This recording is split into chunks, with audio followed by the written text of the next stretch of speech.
Bharat G7 का सदस्य नहीं है। इसके बावजूद आप अगर भारत का प्रभाव देखें तो G7 में गजब का है। वो देश जिनका एक फैसला पूरी दुनिया की दिशा और दशा एक झटके में बदल सकता है। उन एलीट देशों के बीच भारत पूरे गर्व के साथ अपनी मौजूदगी को दर्ज करा रहा। लेकिन क्या कभी आपने सोचा कि इससे भारत को फायदा क्या होगा? वो कौन सी कूटनीतिक गणित है जिसे भारत बिठाने की कोशिश कर रहा है, जी तोड़ मेहनत कर रहा है? आज टू द पॉइंट में हम उन कूटनीतिक रहस्यों और पर्दे के पीछे की उस वैश्विक राजनीति की गहराई विस्तार से समझने की कोशिश करेंगे। जानेंगे कि आखिर भारत के लिए ये इतना ज़्यादा महत्वपूर्ण क्यों बन चुका है। दुनिया के भविष्य की पटकथा भारत कैसे लिख रहा है। नमस्कार, आपके साथ मैं हूं पल्लवी रविंद्र सिंह।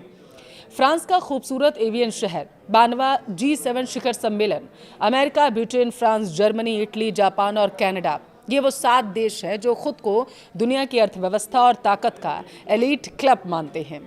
यह कोई वैश्विक संसद नहीं है, ना ही कोई कानूनी संगठन, लेकिन फिर भी इस मंच की ताकत इतनी ज़्यादा है कि यहाँ बंद कमरों में लिए गए फैसले दुनिया के 8 अरब लोगों की जिंदगी पर सीधा असर डालते हैं। लेकिन इस एलीट क्लब की कोई भी बैठक अब तक अधूरी रही है जब तक इसमें भारत की मौजूदगी ना रही हो। फ्रांस के राष्ट्रपति इमैनुअल मैक्रों के विशेष बुलावे पर प्रधानमंत्री मोदी इस समिट में हिस्सा लेने के लिए पहुंचे। अब सबसे बड़ा सवाल, जो भारत आधिकारिक तौर पर G7 का सदस्य ही नहीं है, उसे 13वीं बार विशिष्ट अतिथि के तौर पर क्यों बुलाया गया? आज इस वीडियो में हम समझेंगे कि क्या भारत इस क्लब का स्थायी सदस्य बनने वाला है। भारत के लिए इसके मायने आखिर क्या हैं, क्यों ये इतना ज़्यादा महत्वपूर्ण है और कैसे भारत का प्राचीन कूटनीतिक ज्ञान और आधुनिक ताकत आज दुनिया को अपने पीछे चलने पर मजबूर कर रहा है। कूटनीति में कोई किसी का देखिए सगा नहीं होता, बात सिर्फ ताकत की होती है। एक वक्त था, आप याद करिए 1980 के दशक में, जब इन 7 देशों यानी कि G7 का दुनिया की कुल GDP पर लगभग 70% का एक छत्र राज रहा करता था। लेकिन आज चक्र घूम चुका है और यह आंकड़ा सिमट कर मात्र 40% रह चुका है। इस समूह की अर्थव्यवस्थाएं स्थिर हो रही हैं और इनकी आबादी अब लगभग बूढ़ी होने की कगार पर है। और दूसरी तरफ भारत है, युवा ऊर्जा से भरा हुआ है, डिजिटल क्रांति से लैस है देश। अंतर्राष्ट्रीय मुद्रा कोष यानी कि IMF के आंकड़े गवाही देते हैं कि भारत दुनिया की सबसे तेजी से बढ़ती हुई अर्थव्यवस्था लगातार बनकर दुनिया के सामने निकल कर आ रहा है। आपको जानकर हैरानी होगी, आज भारत की GDP G7 के ही 2 बड़े सदस्य देशों यानी कि कनाडा और फ्रांस से भी काफ़ी आगे निकल चुकी है।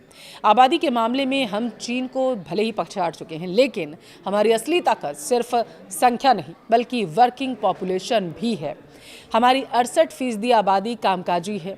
युवा, स्किल्ड और सेमी स्किल्ड प्रतिभाओं का जो भंडार है आज भारत के पास है, वो दुनिया में लगभग किसी के पास भी नहीं है।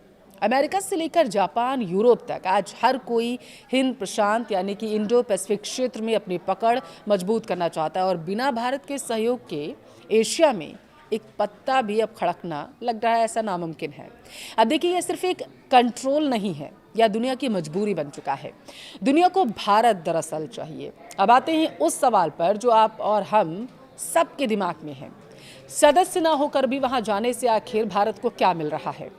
असल में G7 की मेज पर बैठने से भारत को 7 सीधे और बड़े रणनीतिक फायदे हो रहे हैं। आइए इनको जरा सा विस्तार से समझते हैं। पहला फायदा क्या है? वैश्विक एजेंडा तय करना, डेटा सुरक्षा यानी कि AI, जलवायु परिवर्तन, ऊर्जा जैसे मुद्दों पर G7 जो पहला ड्राफ्ट या नियम बनाता है, वही बाद में दुनिया यानी कि जैसे G20 UN का मानक माना जाता है। अब यहाँ भारत की मौजूदगी का मतलब ये हो जाता है कि हमारे हितों के अनुसार विश्व के नियम गढ़े जाएंगे। जाहिर सी बात है, भारत 13वीं बार बुलाया गया है इस मीटिंग में, तो भारत का प्रतिनिधित्व तो देखने को ही मिलेगा। अब दूसरा फायदा क्या होगा वो समझिए। निवेश और वित्त तक पहुंच। इन विकसित देशों के पास विशाल निजी फंड और विकास बैंक है। भारत की उपस्थिति से इन देशों का भारत पर रणनीतिक भरोसा ज़्यादा बढ़ेगा, जिससे हमारे इंफ्रास्ट्रक्चर और हाईटेक सेक्टर में अरबों डॉलर का विदेशी निवेश आता है। तीसरा, तकनीक और मानक में बढ़त। 5G और 6G और सेमीकंडक्टर सप्लाई में आज पश्चिमी देशों को एक भरोसेमंद साथी की तलाश है और वो साथी भारत है, इसमें कोई दो राय नहीं। चौथा फायदा, सुरक्षा और रणनीतिक साझेदारी। देखिए, समुद्री सुरक्षा, साइबर हमले या आतंकवाद, G7 देश भले ही सैन्य गठबंधन ना हो, लेकिन इनके कड़े फैसले बड़े देशों पर भारी दबाव डालते हैं और इस मंच पर धोने से हमारी रणनीतिक सुरक्षा और ज़्यादा मजबूत हो जाती है। क्योंकि भारत लगातार कहता रहता है कि आतंकवाद का खात्मा करना ज़रूरी है, क्योंकि ये सिर्फ भारत के लिए मुश्किलें पैदा नहीं करता है बल्कि अन्य देशों के लिए भी करता है, और कुछ समय में हमने ये चीज़ें देखी भी हैं, और ऐसे में भारत को यहाँ पर कामयाबी मिल जाएगी। पांचवा फायदा, व्यापार में विश्वसनीय साझेदारी। आप समझिए, कोविड के बाद दुनिया समझ चुकी है कि आपूर्ति श्रृंखला यानी कि सप्लाई चेन के लिए सिर्फ चीन पर निर्भर रहना कितनी बड़ी भूल थी। कच्चे माल से लेकर दवाओं तक G7 देशों को अब भरोसेमंद नेटवर्क की तलाश है, और वो भारत कहीं ना कहीं बनता हुआ नजर आ रहा है। छठा फायदा क्या है? वैश्विक छवि और सॉफ्ट पावर। स्कोर क्लब में बैठना ही अपने आप में प्रतिष्ठा की बात होती है। इससे कूटनीतिक प्रभाव बढ़ता है। जब भारत कोई बात कहता है तो दुनिया उसे गंभीरता से लेती है, सुनती है। सातवां फायदा, संकट के समय त्वरित समन्वय बन जाएगा। चाहे युद्ध हो, महामारी हो, तेल की कीमतें हों, इस समूह के साथ तालमेल होने से घरेलू अर्थव्यवस्था पर आने वाले झटकों को बहुत हद तक कम किया जा सकता है। तो क्या भारत को जल्द ही इस क्लब की स्थायी सदस्यता मिल सकती है? ये सवाल आपके मन में आया है तो आप समझिए, इसका सीधा जवाब है कि भविष्य में अगर हम निकट में देखें तो ऐसा होना बहुत मुश्किल लग रहा है। क्यों? आपने ये सोचा होगा। दरअसल G7 का DNA जो है वो बहुत अलग है।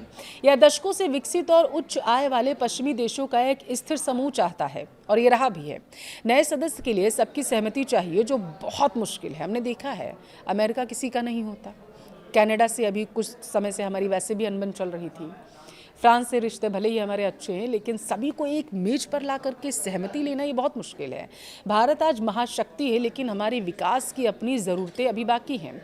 इसके अलावा G7 देश अक्सर मानवाधिकार या प्रतिबंधों जैसे नीतियों पर एक जैसी भाषा थोपना चाहते हैं, जबकि भारत की विदेश नीति पूरी तरीके से स्वतंत्र है।